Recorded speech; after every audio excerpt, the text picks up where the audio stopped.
சூரிய விளக்கு ராகு சேர்ந்த 1000 விளக்கு. சரியா சார்? சூரிய விளக்கு சார், ராகு சேர்ந்த 1000 விளக்கு.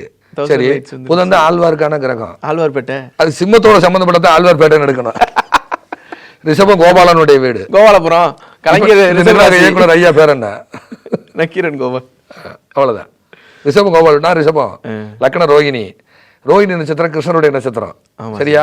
அப்ப கலைஞர் ஐயா இருந்த ஊர் இடம் கோபாலபுரம். கோபாலபுரம். அப்ப கோபாலபுரத்தை எங்க எடுக்கணும்? ரிஷபத்துக்குள்ள எடுக்கணும். இப்ப திருவோண நட்சத்திரங்கிறது நல்லா கேட்டுக்கோங்க. திருவோண நட்சத்திரங்கிறது சீருடை பணி இல்லாத, யூனிஃபார்ம் இல்லாத டியூட்டி. சரியா? திருவோண நட்சத்திரம் வந்து யூனிஃபார்ம் இல்லாத சர்வீஸ். சரியா? இந்த மப்டியில் இருப்பாங்க இல்லையா, மப்டி போலீஸ் யூனிஃபார்ம் போடாத சிபிசிஐடி. அதை நான் சிஐடி காலையில் எடுக்கிறேன். எதோட எது தொடர்பு அது? ஆனா கரெக்டா போய் அங்க முடிஞ்சிருக்கு, மேட்ச் ஆகும். சிஐடி காலையில் இருக்கீங்களா? ஆமாங்கிறாங்க. சரி, அதே மகரம் மேடு பள்ளமான இடம். அது மகரத்துக்குள்ள சந்திரனுடைய நட்சத்திரம் இருக்கு. மகரம் கடற்கரை பகுதி, மகரம் கடல் குதிரை, மகரம் கடற்கரை பகுதி. அதுல திருவோண நட்சத்திரம் சந்திரனுடைய நட்சத்திரம் இருக்கு. சந்திரன் தான் சோழி. அப்ப அதை சோழிங் நல்லூர் மாத்திடுறேன். அவ்வளவு மேட்ரு.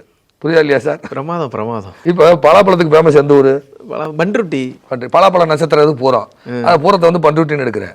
ஓ, ஒவ்வொன்றுத்துக்கும் ஒண்ணு இருக்காங்கிறது எனக்கு ஆச்சரியமா இருக்கு. இப்ப இதே வந்து நீங்க எடுத்துட்டீங்கன்னா, நீங்க கோயம்புத்தூருக்குள்ள கொண்டு வந்துட்டீங்கன்னா, மகர மேடு பள்ளமான இடம், அதை பீளமேடுன்னு எடுக்கிறேன். அதை மேட்டுப்பாளையம் ரோடுன்னு எடுக்கிறேன். அது மேட்டுப்பாளையம் ரோடு, ஏன்னா மேடுன்னு வருது, மேட்டுப்பாளையம் எடுக்கிறேன். அதே சத்தியமங்கலம் ரோட்டுக்குள்ள போயாச்சுன்னா அது கரெக்ட் மேடா மாறிடும். அதுவும் மேடு தானே? அதுவும் மேடு தானே, அது மாறிடும்.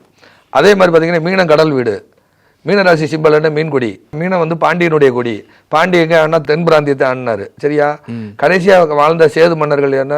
ராமநாதபுரம் மாவட்டம். அப்ப மீனத்தை ராமநாதபுரம் மாவட்டம் எடுக்கிறேன். அதே கோயம்புத்தூர்ல ராமநாதபுரம் ஒரு பகுதி இருக்கு, அதை எடுக்கிறேன். சதய நட்சத்திரங்கிறது பல குதிரைகள் ஓடக்கூடிய இடம். பல குதிரை எங்க ஓடும்? ரேஸ்ல தான் ஓடும். அது கோயம்புத்தூர் ரேஸ் கோர்ஸ்னு எடுக்கிறேன்.